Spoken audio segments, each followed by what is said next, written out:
Hello and welcome to Some Assembly Required, brought to you by the Oddcasters and the power of the internet. I'm your host Chris, and today I'm joined by Chris. Hello. And Simon. Hello. Today we will be talking about superpowers. So, on with the show. So, Chris, if you could pick any superpower to have, what would it be? Personally, I would probably like to fly because I don't like paying £1,000+ for a plane ticket. Yeah, but how often do you really travel to other countries? Like, you still have to book time off work even if you could fly. Yeah, but, well, you probably have to get some kind of licence and be a That registered... would only be if flying was very common. Like, say if you were the only one who could fly. Oh, no, as in what I mean by licence, you'd register yourself as an aircraft, potentially. What? I don't think you would. Well, okay. Well, I think you probably would, because you do have to register, I think, drones, for example. What I mean by this is you'd be an unidentified flying object, like Iron Man in the first Iron Man film when they try and shoot him down. True, but then he looks less like a human and more like a missile when he's flying. But when... Is it a bird?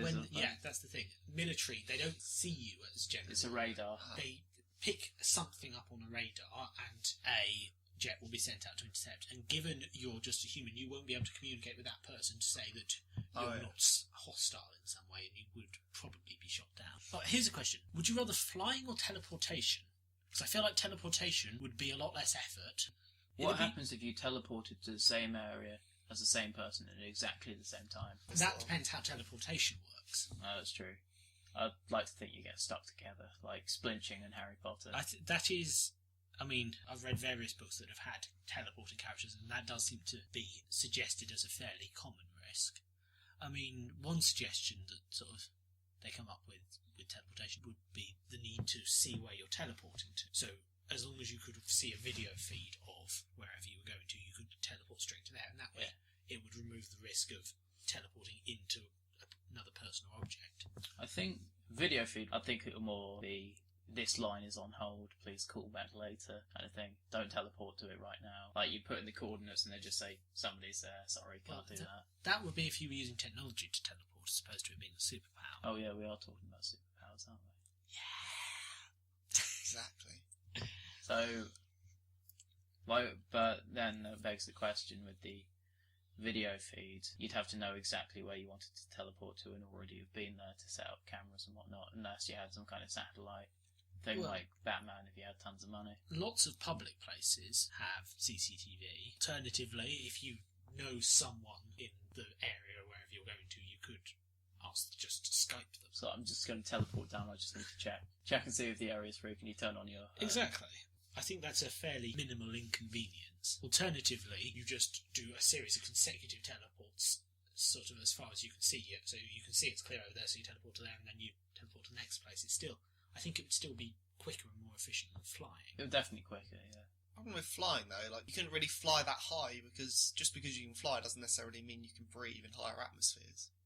It's a very good point. You'd have to keep to a fairly low level. And things at a low level, you're more likely to run into stuff. You are. Actually, that's a thought. Saying you could fly, would you have wings or would you just be sort of levitating? Kind of a Superman type thing. Or zipping along like Neo from the Matrix. Yeah. There's nothing apparently causing you to fly. It's just powers. Yeah. You don't need to describe it, it's just powers, but... Personally, I think wings would be really cool. Yeah, but would they get in the way, you know? Oh yeah, but they'd look awesome. True, but would you be like that chicken guy from the third X-Men film who like dives out the window and he like cuts his wings off when he's younger? Angel, yeah. He just registered so little to me in that film that I can't even remember. Like, to be fair, he wasn't really a main character. No, he had like 5 minutes screen time, that was it. That's probably why I didn't register. What about you, Simon? I've always wanted to be a shapeshifter, because then you can just do a bit of anything. You could turn into a plane, for example. So you wouldn't just be... Because sort of normal shapeshifting tends to be just into other organic materials. So you could shapeshift into another person or you could shapeshift into an animal, but it often wouldn't allow you to turn into a plane or a chair or whatever. But if you could turn it, even if you could turn into a plane, you wouldn't have the power to fly, so... You could turn into a plane with fuel, with an onboard computer that's flying you. I think that's a little bit complicated for It's shapeshifting. It probably is. I think it would be very difficult to do. Yeah, but You'd have to be the master of shapeshifting. Yeah, I'd always like to be that, though. Let's just assume you are the master of shapeshifting. Yeah, you can just shapeshift into anything. The less complicated example would be to shapeshift into a bird, because then you can Oh, fly yeah. on your own initiative, although that has limit on it in terms of range. Predators hunting you as well. That rather depends on what type of And then you bird could shapeshift into an elephant when they try to carry you away, so you'd be fine. Oh, yeah. Might break all your legs, though. I think you'd try and shapeshift back into a bird before you landed, but they'd have to let go of you or plummet to their death. Oh, okay. Well, they'd probably let go of you if you were an elephant. As a general rule. Yeah. Also, the fact that you turning into an elephant would probably prise their claws apart. Oh, yeah. Probably rip them off, actually. Depends how quickly you transformed. Ah, yeah. And what you were saying in that other podcast, what problems would arise from being able to suddenly grow? Because remember you were saying all the problems you get with Pokemon and when Nuclear they evolve. physics. If I were to become an elephant and then become a little bird again. Yeah. Well, is that energy, though, It's in a sense? where you would gain or lose mass to. But then again, we are dealing with superpowers. Yeah. So I'm not sure all the same rules apply. For example, would you be creating mass, or would you just be turning the mass in the air around you into something else? Then it's not clear how the power would work. Or would you only be able to shapeshift into things that are relatively the same size? Well, that's another possibility. So you could shapeshift into an elephant, but it would have the same mass as the human you were originally. Okay. So not a very heavy elephant. On the other hand, a massive pigeon. That would be scary. Watch out for those shits. Oh, God. Thank you so much for that. Well, I had one more thing. For some reason, I would always love to be able to turn my arm into a chainsaw. I feel like in a fight or anything, that would just be so fun. Slightly concerned what you'd do with that. I mean, if you could shapeshift into an inorganic material, I don't see any reason why you couldn't partially shapeshift. Yeah. Your chainsaw arm, where would it be attached? Would it be at the wrist, between the wrist and the elbow, at the elbow? I always thought it would be the entire arm, The but entire arm. thinking about it now, it'd probably be best at the elbow. That's what I was. It was sort of just beneath the elbow, so you could bend it there. Because I was Yeah. just sort of imagining you just Change sort of that, flailing it in just one direction. We've still got to No, hear you're your right. superpower. So yeah, well, there's two that sort of appeal to me. One is just sort of your standard telekinesis, so be able to move things around with your mind, which I feel has so many applications. It can be used to achieve things that you would require several other superpowers to do. Of course, if you could use it on yourself, it then becomes almost too powerful, because you could move yourself, move bullets that are coming towards you, move yourself out of the way, heal yourself with it. There's an unending list of things you could do with it. You want the force. Is that After a fashion. Well, the other one, which I think is a slightly more interesting one, is the ability to stop time. Oh, I had an interesting point about that. If you had the ability to stop time, say when bullets were after you, Yeah. surely you'd be slowing everything down relative, so everything would slow down. So like you'd be able to see the bullets coming, but your reactions and how quickly you could move wouldn't be any quicker. That depends how you're thinking about slowing the time down. What you're suggesting is that basically you're slowing down your perception of time. So your brain is basically going at the same pace, but everything else is going slow. So you can think through everything, but you can't move to respond to it. That is almost super intelligence in that you could think so much faster than anyone else. In an exam, where everyone else would have an hour and a half to do this exam, you would effectively be able to think indefinitely, because even though you couldn't write down your stuff, you could pause time, think of what the answer is, unpause it, write it down. But the way I sort of picture it is not that you're stopping time, but rather you're stopping everything relative to you. So you're still moving through time, but everything else is frozen. Oh, okay. And I mean, see. it's still complicated. Once you start sort of thinking about the physics of it, there are all sorts of issues, largely with regards to acceleration. But I think you have to sort of, when you're talking about stopping time, I think you have to assume that the normal rules of physics aren't really applying. Oh, okay. Yeah. Because otherwise, you could say, well, I'm going to stop time and walk over there. Well, you've just accelerated at an infinite rate. That would almost certainly kill you in real life. So, yes, that's a potential flaw. So, I was thinking we could talk about some of the practical uses of fictional superheroes and supervillains' abilities and how they can be applied to real-world issues. Most superpowers, I mean, your typical superpower, like they can fly, shoot lasers out of their hands, are really kind of impractical. as a general rule, they tend to be offensive powers, as it were. Yeah. So, I mean, obviously, a great many of them would have applications in warfare. Yeah, that's pretty much. I think that's a given. It's whether they could be used for more serious issues, like, for example, the climate change issues that are steadily increasing. Is there a potential solution to that from mutants' powers? I think you have to discard certain super-powered individuals from this on the grounds that they are effectively gods. So people like Dr. Manhattan, they can almost fix any situation. So it's that kind of goodbye, doesn't need too Superman. much debate. Yeah, goodbye, Superman. You're not involved. I was thinking of Storm would surely be able to prevent any global disasters because she can control the weather. But I'm not sure she can do it on God. on a large enough of a scale. Okay. Before we get to the issue of reversing the damage we've done so far, we could stop creating more damage if we had a way of generating energy. Okay. I imagine there's a superpowered individual who'd be able to do that. Yeah. Electro. Oh yeah, Electro.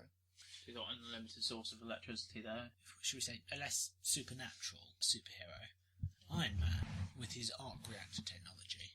It is completely renewable energy source, isn't it? It's Or self-sustained. I'm not sure it's completely renewable, but certainly the resources required compared to energy output would last almost indefinitely. And the key thing is, I don't think there's any pollution from it. Yeah.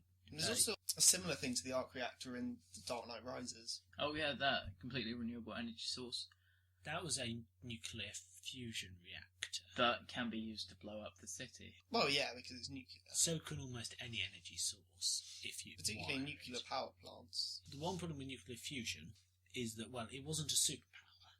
It was presented as just a development of current technology. Oh, 'Cause yeah. people are working on nuclear fusion. Alright, so we've addressed energy production. What about undoing the damage to the climate that we've already done? I'd say in comic there's the X-Man, Iceman, I think. Maybe you just got him to go like ice everywhere. That's Wouldn't not that good. cause an ice age? Well, not ice everywhere. Like Yeah. all over the planet, ice. In a controlled way, if you basically replaced, for example, the ice that has been lost around the poles, Yeah. that will cool the atmosphere around it down, because it absorbs heat from the atmosphere. If you added enough extra ice, it would lower the temperature of the whole planet. It would require a huge amount of ice to do it.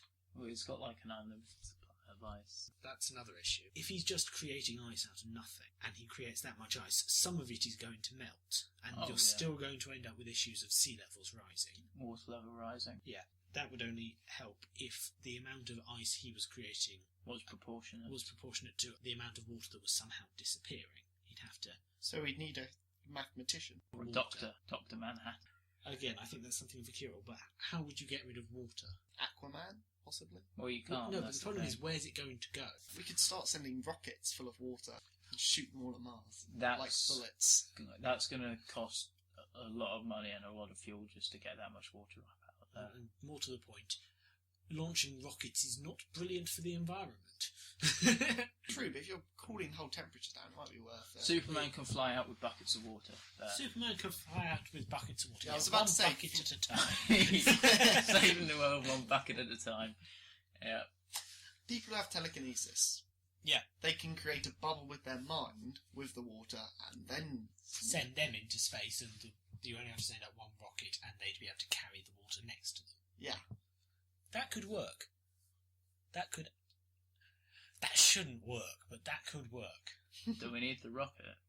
No. Or could we just... Because The you're saying rocket is sending to them stop them dying. Oh right, I thought you. I thought you meant they were sending it from the ground and then like No, telekinesis, I which think- is like water away. Love how you made it sound like it was an actual practical alternative for the planet. Hypothetically. It's because it is, Simon. What are you talking about? This is 100% real, people. So what do you guys think would be the worst superpower now we've done best? One that would be more of a burden than a benefit. Phoenix. Admittedly, the comics probably aren't going to help us that much. Well, actually, Phoenix powers that Jean Grey has. I True, mean, but that wasn't so much the power, that was more the fact she couldn't control the power. Well, yes, That's but still a having a burden. power you cannot Isn't- control isn't that is a the fairly bad thing. isn't that the actual definition of a burden? Oh yeah, fair If you could control any power, then no power would be a burden because you could just simply choose not to use it. Okay, yeah. I mean, Dr. Manhattan, his power's a bit of a burden to himself. Yes. I mean, no one wants to be a giant blue naked man. The thing that occurs to me as being a burden would be any power of foresight without a corresponding power to allow you to change that. So being able to see how everyone was going to die without being able to do anything to stop that. Alternatively, something like anything you thought or wished for became true.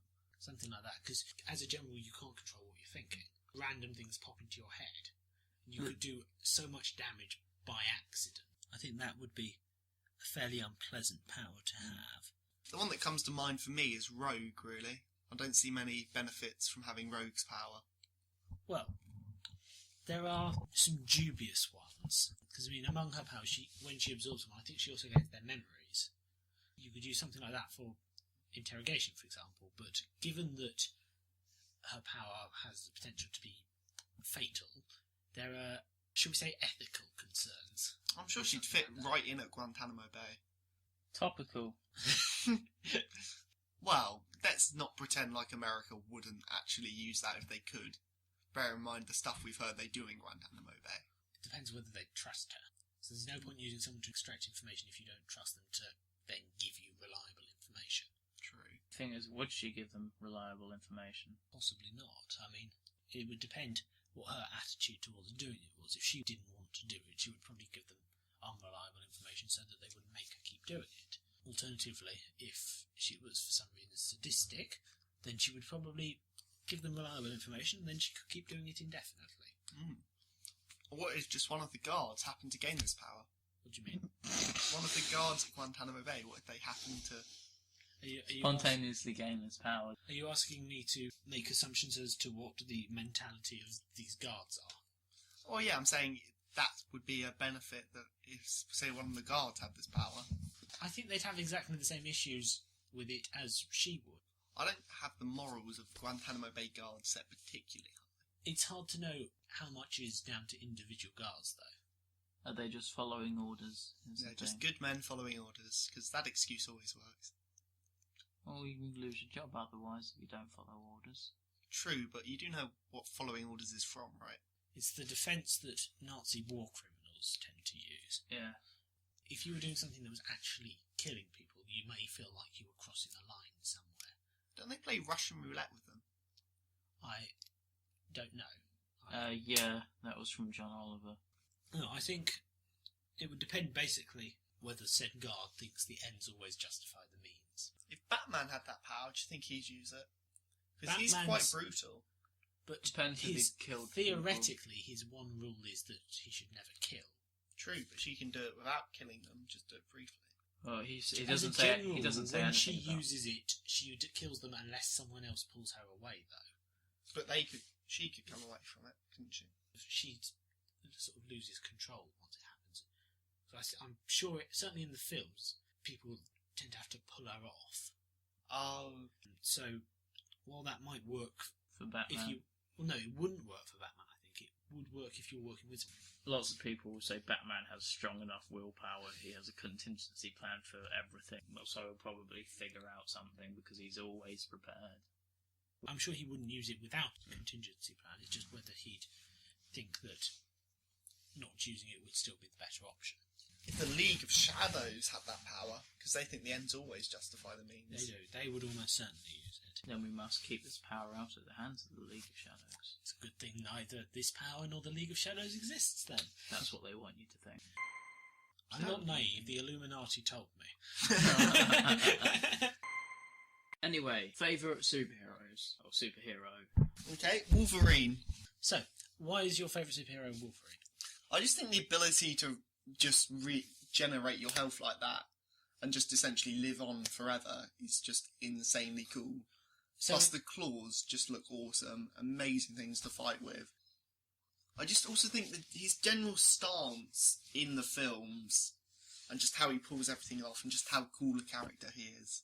he does have an air of not really caring about it. It's not that he doesn't care, everything is cool with him almost. Yeah.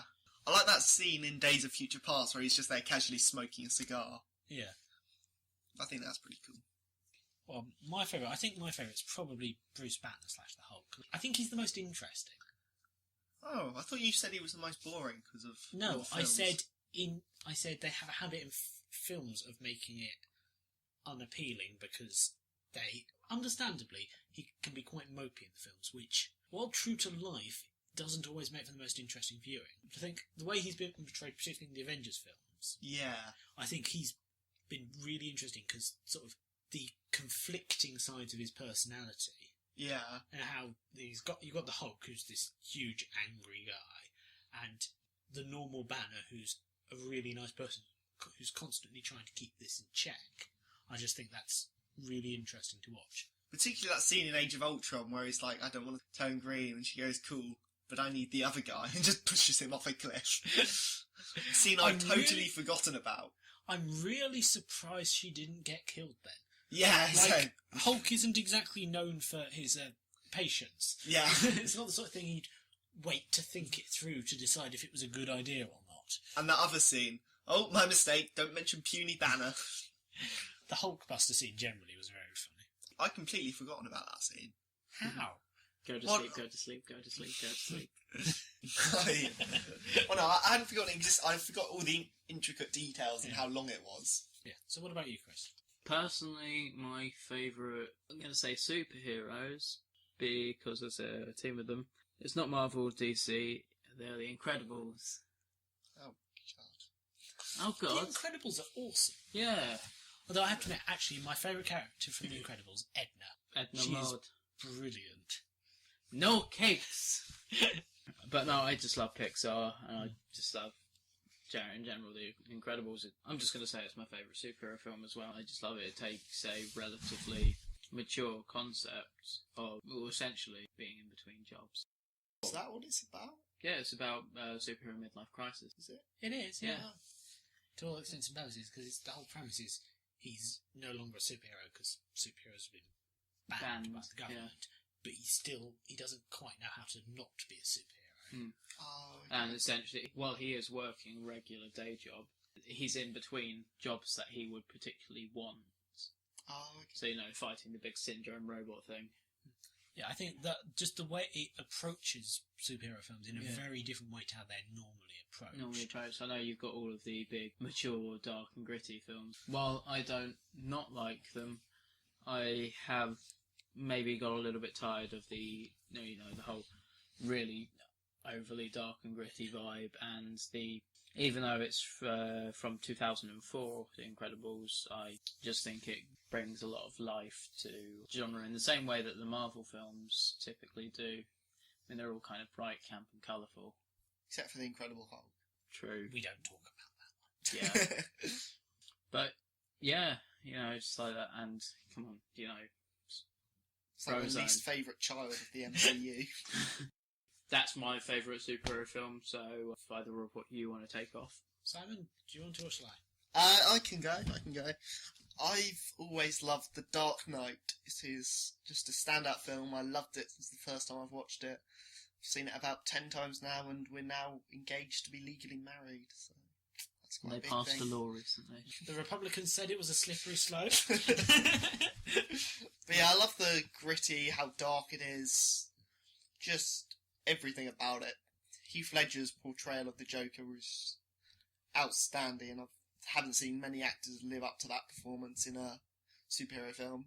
Haven't seen anyone quite that dark and gritty and just fitting the character so well, matching all the descriptions for it as well. What would you say your favourite scene from The Dark Knight is? There are so many. I quite like that one that doesn't have the Joker, but it's referencing the Joker, where he says, some men just want to watch the world burn. The last 6 minutes, and that scene with the Joker and Batman, when they're on that tower, and he says, do you want to know how I got these scars? And he says, no, but I know how you got these. So those are a few. I quite like the first 6 minutes as well. Yeah. See, you and I, we're destined to do this forever. Oh, yeah. Perhaps that's what happens when an unstoppable force meets an immovable object. Starting tonight. You're destined to be in a padded cell forever. Maybe we can share one. You know, they'll be doubling up. The Gotham citizens keep losing their minds. Starting tonight, people will die. I'm a man of my word.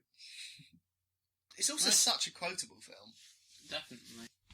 I know I said that I wasn't massively fond of the dark and gritty bit, but I really do like The Dark Knight.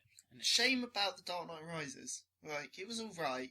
Having watched it a second time, I've grown fonder of it. I knew I was going to be disappointed because I loved the second film so much. Yeah, I think it suffered from having to live up to the expectations. Also, the fact they couldn't bring the Joker back anymore.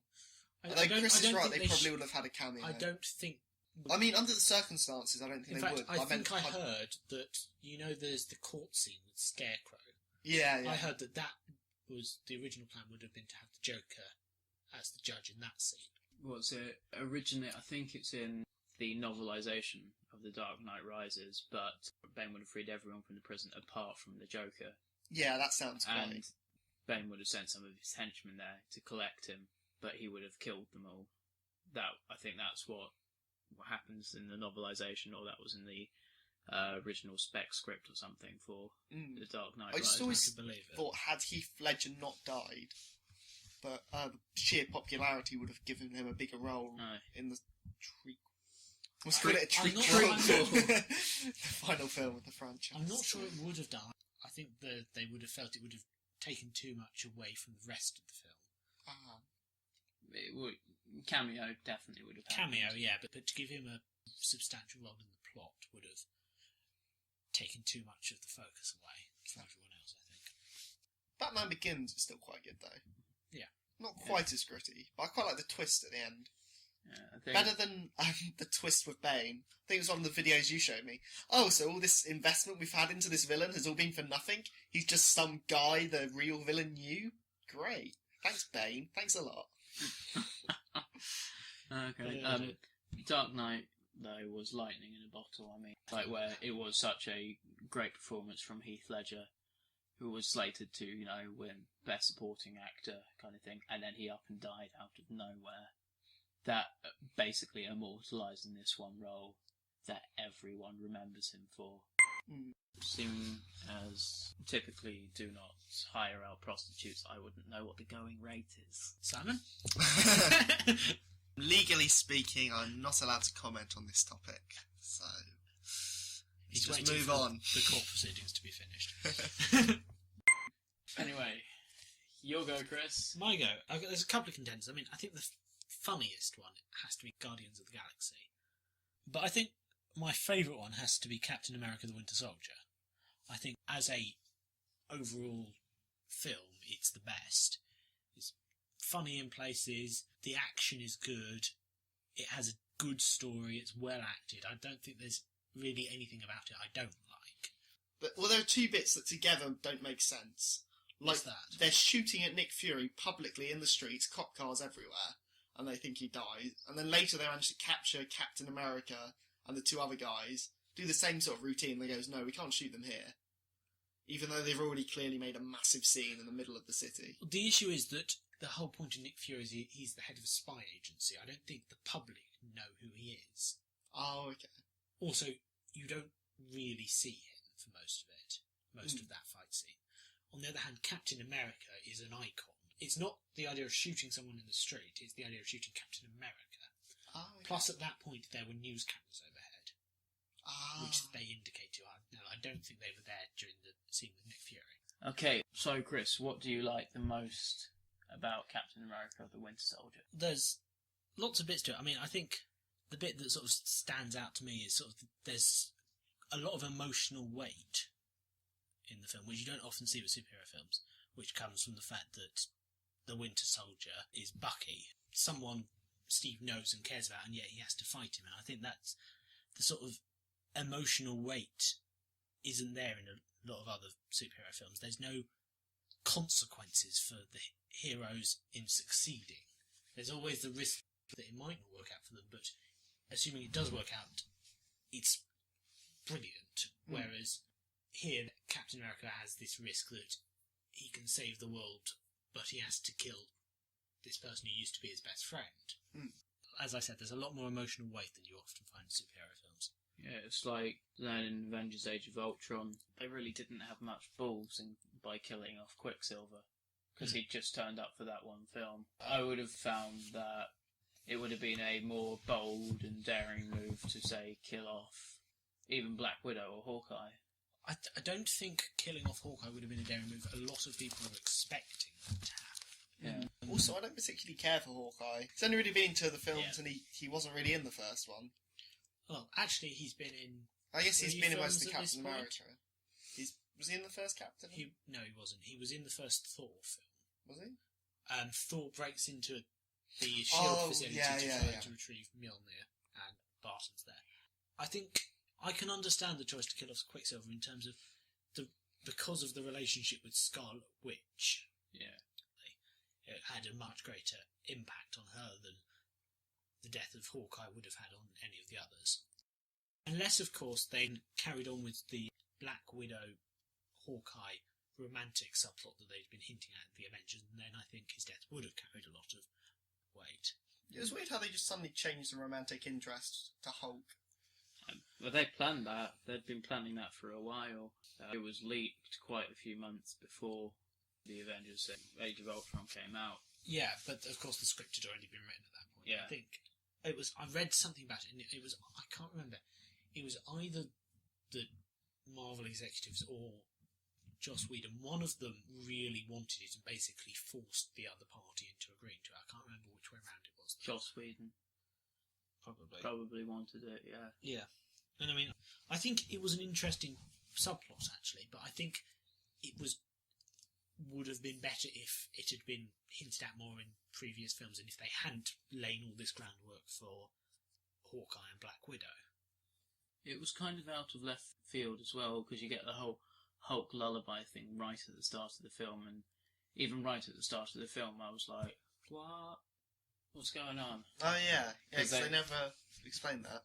No, they're just kind of attacking the S.H.I.E.L.D. base. It's like the start of the second Star Wars film in the prequel trilogy, where you've got some of the characters from the first film there, but they all get blown up for some reason, you're not particularly aware of. Yeah. I mean, I think, as for the lullaby, I don't think there's really a way they could have properly introduced it by explaining what it was. I think it was best. It would have been comical seeing it fail first. Well, exactly. How exactly did they come up with that idea? Yeah. I don't think it would have made for that interesting viewing. You can talk about powers. You got Batman's money, Iron Man's money. I don't think those are the powers. Well, they could solve a lot of problems. Money. They could, but we have people with money already. Yeah, but they're all arseholes. I guess on that bombshell we will finish. Well, goodbye, listeners.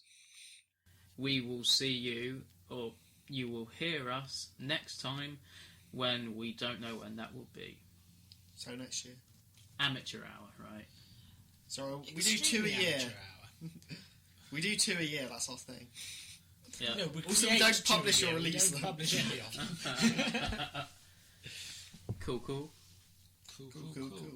Cool. That's one for each season. I hate you. And why is that your favourite superhero? Oh, he's cool, isn't Would you sum up your favourite Wolverine scene? he? Yeah, claws. That's not a scene. Yeah, when he's got... when he gets his claws out in the film? On which occasion? You know And that... in which film? You know that X-Men film with Wolverine? And the You'd have claws? to be a tad more specific.